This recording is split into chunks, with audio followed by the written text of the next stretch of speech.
Ovo su vam prirodni izvori, prirodne vode, takozvani Cico izvor.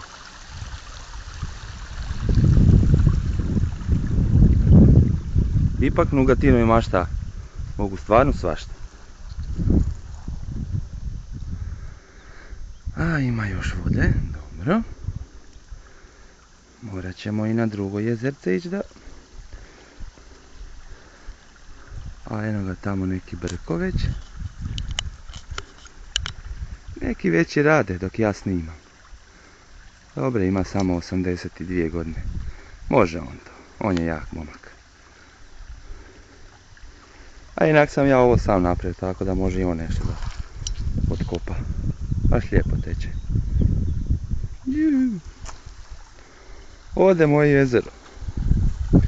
Džabe ja ribu kupovo i kedere i štapove pripremio cijelu zimu. Ej jebeš.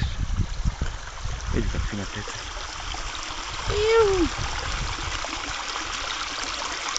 Upa.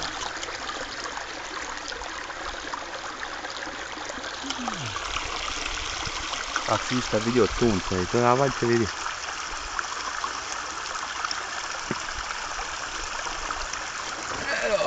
Danas je ta voda, ja se nadam, riješena.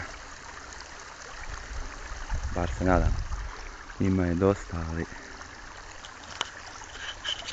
Biće! Je. Aj Bog gleda.